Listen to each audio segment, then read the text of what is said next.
It happened. The entire UFC heavyweight division is on strike. Jon Jones is gone, Stipe Miocic is ignoring all offers, and Dana White is losing his mind backstage.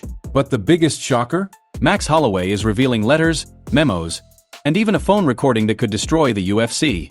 Do you think Dana White can survive this? Let's break it down. Top-tier fighters are leaving. This time, the fighters aren't just talking, they're openly rebelling. They're walking out of major events, refusing fights, and one of them even threw his gloves down mid-event and quit on live broadcast. And the most shocking part? Dana White isn't worried at all. He's mocking the whole situation. He's telling fighters straight up, if you don't like how we pay fighters, go start another promotion. Everyone's choosing sides, but this could turn into a real catastrophe. Because these aren't just disgruntled mid-level fighters anymore. We're talking champions, contenders, veterans, and rising stars. They're all tired of the injustice. And one by one, they're turning their backs on the organization they once bled for. Let's start with the loudest voice. Jon Jones. The athlete many consider the greatest MMA fighter in history just publicly vacated the heavyweight title. Instantly, the division's foundation crumbled. Jones stated plainly that titles no longer motivate him. He's not chasing belts. This wasn't just a resignation, it was a rejection of Dana White's entire system. Here's the reality. You only earn what UFC decides to pay you. As champion, you get a tiny fraction of PPV revenue. But here's the catch. While UFC generates billions, their fighters, who sacrifice their bodies, receive barely a fraction of what athletes earn in other professional leagues. According to Jake Paul, UFC pays fighters only about 10% of revenue, while basketball and football players get 50%. While the average NFL player can retire wealthy, UFC athletes are left with broken bones and barely enough money for medical care. While some fighters walk away quietly, others are screaming at Dana White for neglect, complaining about pay cuts and outright disrespect. Take Max Holloway. He delivered the fight of the year, but Dana White himself denied him his bonus money. Here's what's crucial. Max Holloway isn't even a heavyweight. The discontent has spread throughout the entire organization, but the heavyweights got hit hardest. When newcomer Tom Aspinall was asked about his future, even he sounded uncertain. Fighters are leaving, sabotaging, protesting, some saying it directly to management's face.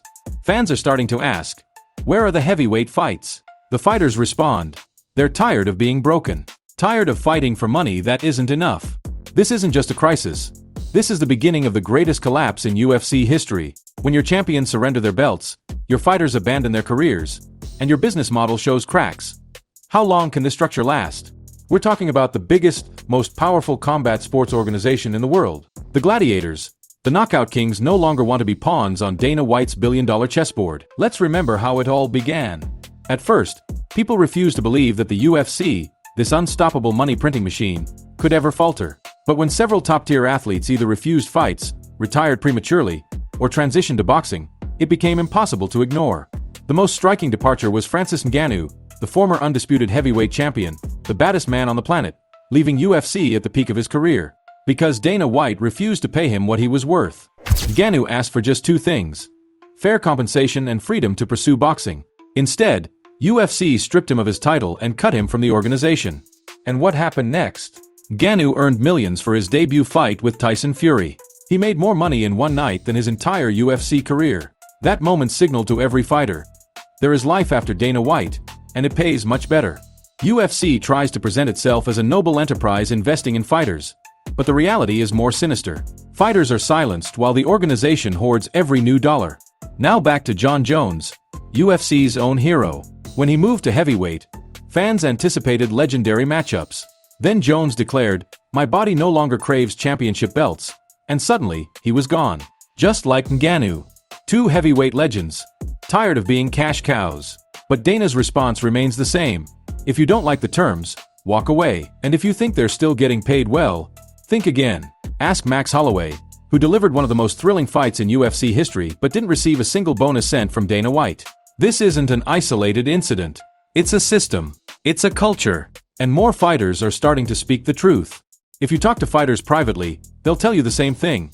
UFC's payment model is fundamentally broken. Many are trapped in oppressive contracts that prevent them from speaking out, fighting in boxing matches, or even disclosing their earnings. UFC's response is always the same. If fans knew the real fighter salaries, they'd revolt. Jake Paul said aloud what many UFC fighters fear to say: you pay these fighters minimum $12,000 per fight. They're risking their lives. On the biggest MMA stage in the world, They earn less than a store manager. I find that inhumane. Now it's reaching boiling point. When multiple heavyweight stars start leaving, retiring early, or refusing fights, that's poor leadership. But Dana White remains defiant. If you don't like it, go find another promotion. Maybe you'll get lucky and make real money there. But here's the thing, his own fighters might just do that. We're talking about a potential heavyweight exodus. And UFC has only itself to blame. When you corner the toughest men on earth, when you squeeze them dry for PPV sales and Instagram clips, eventually, they'll push back.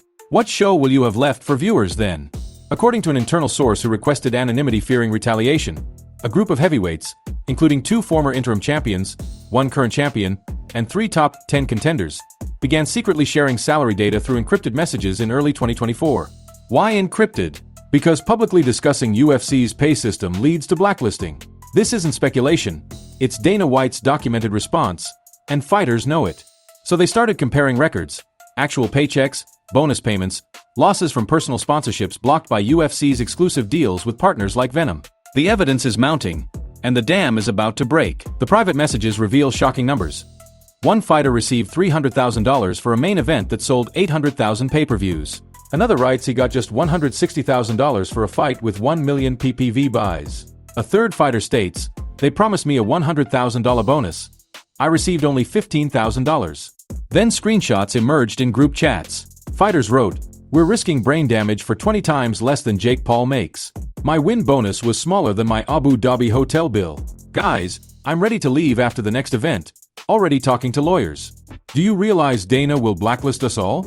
Then no PPV points, no sponsor deals." Now let's talk sponsors. Since UFC's exclusive partnership with Venom, individual fighters can't bring their own sponsors into the cage. One sports nutrition brand, who requested anonymity, told us they offered a UFC heavyweight big money for an endorsement deal. Days later, UFC representatives called warning that continuing this partnership would jeopardize the fighter's UFC status. If this happens, we'll simply terminate his contract and he'll be out of the sport. But consider this. When your champions stop caring about titles, when your fighters plan strikes, when other sports poach your top talent with better pay and freedom, your empire isn't as stable as it seems. The most dangerous part isn't the strike itself. It's that for the first time, Dana White is losing the fear factor. His power over UFC was built on strength, intimidation, and athlete control. Cooperative fighters got rewarded. Those who misbehave got punished, buried, or erased from UFC history. But now fighters aren't afraid anymore. Let's examine what's truly collapsing. This isn't just about money anymore. It's about control. Dana White always played fighters against each other. Divide and conquer. That's how he maintained control. If one fighter refused his terms, he'd find another who would accept.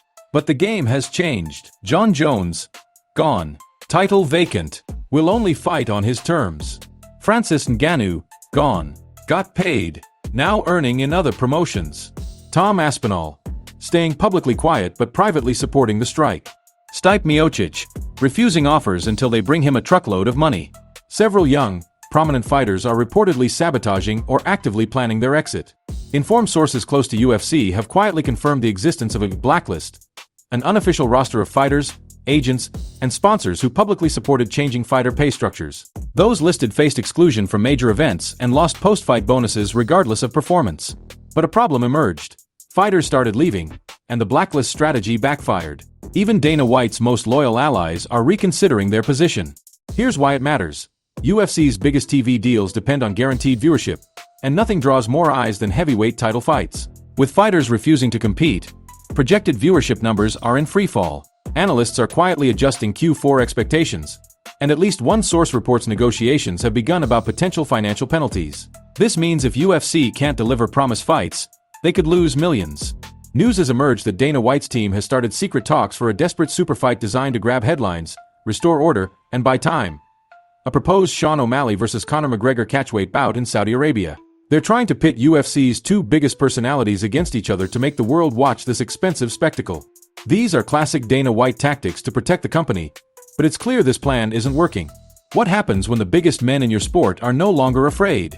They're not leaving the fight game, they're leaving the system. Until Dana White finds a way to rebuild trust, pay fairly, and treat his athletes as people rather than numbers, the UFC heavyweight division may never fully recover. There was a time when the UFC heavyweight division was its crown jewel. Legends like Randy Couture, Cain Velasquez, Brock Lesnar, and Daniel Cormier carried the banner. But everything has changed. Jones doesn't want to fight. Miocic won't step in the octagon. Aspinall refuses to commit. And according to leaked information, at least 4 top 15 fighters are refusing to sign new agreements until payment terms are revised. Public records reveal that since this rebellion began, UFC has hired at least 2 law firms, not to defend the organization, but to review the legality of their current fighter contracts. Several prominent fighters have already retained their own independent legal counsel. One fighter's attorney stated, "We're examining whether these contracts violate California labor laws. If they do, we're prepared to litigate." There was a moment, barely caught on camera, barely noticed, that spoke volumes. It happened after Jon Jones' final public statement about vacating the title. The camera lingered a second too long, and you could see it, the relief and freedom. Jon Jones, a man with a legendary complex career, looked like the weight of the world had been lifted from his shoulders. This isn't just retirement, it's a rejection of the system. And when fighters start feeling truly free, you can't bribe them back with bonuses and title shots, because they've already won the battle that matters most. Let's be honest, if this shipboard rebellion continues, the heavyweight division could be temporarily suspended.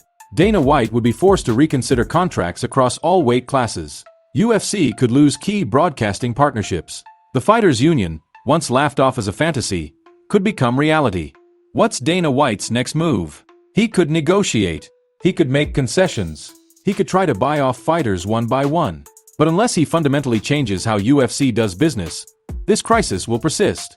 Because when your biggest stars are willing to risk their careers, their income, and their legacy, you can never truly contain the chaos. Thank you for watching. Make sure to subscribe and share your thoughts in the comments below. We'll see you in the next video.